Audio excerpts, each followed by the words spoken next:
મહાકાળની ચેતના, એક આત્મા અનેક રૂપ. કબીર, રામદાસ અને રામકૃષ્ણ ગુરુદેવની અનંત યાત્રા.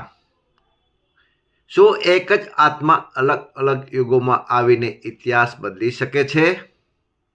જ્યારે જ્યારે ધર્મની જ્ઞાની થાય છે ત્યારે મહાકાળ કોઈને કોઈ રૂપમાં અવતરે છે. આજે આપણે વાત કરશું એક એવી ચેતનાની જેમણે કબીર બનીને સમાજને જગાડ્યો, રામ બનીને રાષ્ટ્રને ઘડ્યો અને કૃષ્ણ બનીને ભક્તિનો માર્ગ બતાવ્યો. યાત્રા છે યુગ પંડિત શ્રી રામ શર્મા આચાર્યના પૂર્વજન્મની. પ્રથમ ચરણ, પ્રાચીન ઋષિ પરંપરા.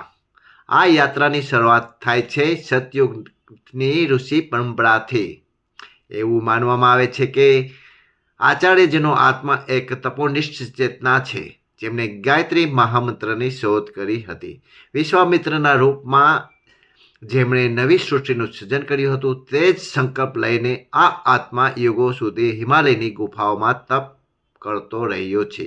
આ એમનો આધ્યાત્મિક પાયો હતો. બીજો જન્મ સંત કબીર. સામાજિક ક્રાંતિ. મધ્યકાળમાં જ્યારે સમાજ અંધશ્રદ્ધા અને પાંખણમાં ડૂબેલો હતો ત્યારે તે ચેતનાના પ્રગટ થઈ સંત કબીરના રૂપમાં. તેમણે જાતિ પ્રાંતિના ભેદભાવ તોડ્યા અને લોકોને સાચા માર્ગનો રસ્તો બતાવ્યો. આચાર્ય શ્રી રામ શર્માજીના જીવનમાં પણ તમે જોશો તો તેમણે ધર્મતંત્રથી લોક શિક્ષણ અને કુરિવાજો સામે મોટો જંગ છેડ્યો હતો. આ કબીરના સંસ્કારનું પ્રતિબિંબ હતું. સમય બદલાયો અને ભારતને જરૂર હતી સંગઠનની અને શક્તિની. ત્યારે તે આત્મા સમર્થ રામદાસ ગુરુ બનીને આવ્યા, જેમણે છત્રપતિ શિવાજી મહારાજ જેવા શિષ્ય તૈયાર કર્યા અને ગામે ગામ વ્યાયામ શાળાઓ સ્થાપી યુવાનોને જગાડ્યા. ગુરુદેવ શ્રી રામ શર્મા આચાર્યએ પણ લાખો યુવાનોનું ગાયત્રી પરિવારી રૂપી સંગઠન બનાવ્યું, જે સમર્થન રામદાસના સંગઠન સૂત્રને યાદ અપાવે છે. ચોથો જન્મ રામકૃષ્ણ પરમહંસ. માતૃવત ભક્તિ. 19મી સદીમાં વિજ્ઞાન અને તર્ક વધી રહ્યા હતા ત્યારે જરૂર હતી શુદ્ધ ભક્તિની.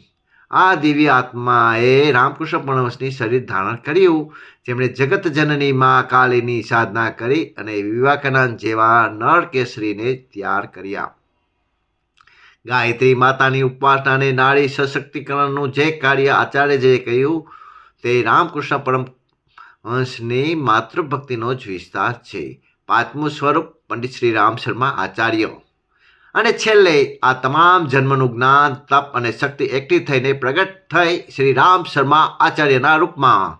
કબીરની ક્રાંતિ, રામદાસનું સંગઠન અને રામકૃષ્ણની સાધના, આ ત્રિવેણી સંગમ એટલે આપણા ગુરુદેવ, જેમણે માત્ર ભારત નહીં પણ સમગ્ર વિશ્વને વિચાર ક્રાંતિનો મંત્ર આપ્યો.